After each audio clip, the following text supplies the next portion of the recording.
A pinch of 10. Gordon stared at the new engine in the corner of the yard. He was a large diesel engine, sort of goldish colour, with faded stripes on his sides. Sir Topham Hatt, the head of the railway, was walking up and down, observing his new diesel. "Do you have a name?" he asked. "Back home call me Diesel 10, the diesel replied. 10 out of 10 and pure strength. "That's good to hear," smiled Sir Topham Hatt. "I hope you'll settle well on my railway, and may you feel welcome here." Diesel 10 set to work at once. Gordon sniffed.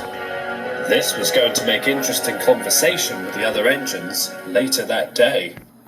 When Thomas the Tank Engine returned from a long day's work, the engines were arguing furiously. Gordon, Henry and James had all agreed that Diesel 10 was not to be trusted, while Edward, Emily, Percy and Toby had tried to convince them otherwise. "He might cause trouble for us.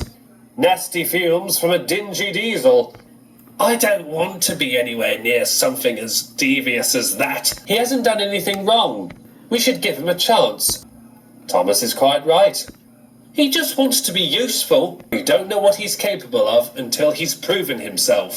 But of course, Toby, Percy, Edward and Thomas were wasting their own breath, as Gordon, Henry and James said nothing more.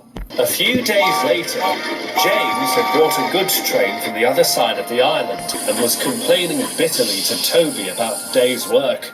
Diesel 10 rolled past with the express. Gordon was taken ill, so Diesel 10 had offered his services. He pulled up next to the engines to greet them. His engine made a horrible coughing sound. Next thing James knew, he was covered in soot. "Do you think you're playing at?" roared James. "I'm really sorry," said Diesel 10. "It was a simple accident." "I'll give you accident," roared James. And before Toby could stop him, James had let out a great cloud of steam, which almost coated Diesel 10. "That's enough, James," said Toby. "Be off with you," puffed grumpily away. "I'm so sorry about that," said Toby. And Diesel 10 was at a loss for words as he rolled away. Even when Gordon came back, the treatment from him, James and Henry started to take its toll on Diesel 10. Eventually, he could stand it no more. One stormy day, Edward found him at the scrapyard. "Are you all right?" asked Edward. "What do you care?" Diesel 10 hissed. "No one appreciates the hard work I do, except Sir Topham Hatt." "Emily, Toby, Percy and I are on your side," said Edward. "We want to help you." "I don't need help from puffballs who always think they can throw their weight around. Just you wait. I'll get even, and then you'll all be sorry." Diesel 10 growled as he rolled away. Edward watched him until he was out of sight.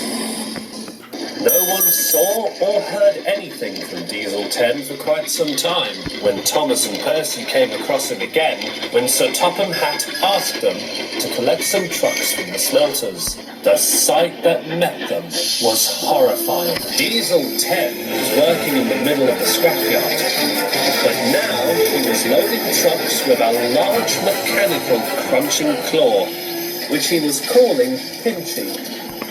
"Well, well, well," he smirked when Thomas and Percy came into the yard. "How do you like Pinchy?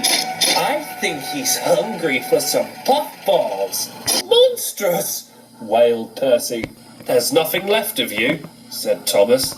"And there won't be anything left of you steamers by the time I'm through with you." Diesel's laugh echoed across the scrapyard. It shook Thomas and Percy to their frames as they darted away, terrified of what they'd seen. Towards the end of the day, Diesel 10 was making his way home and saw Edward coming towards him. Sir Topham Hatt angrily jumped down from Edward's cab and strode up to the Diesel. Who do you think you are threatening my engines? He thundered. Who do you think you are having them turn on me when I just wanted to be useful? We only wanted to help you, said Edward. But looking at the monster you've now become, I'm starting to regret it. You will leave my railway at once, ordered Sir Topham Hatt, and I don't expect you back here again. Diesel 10 said nothing. He gritted his teeth, clenched his claw, and left. He would be back, one way or another.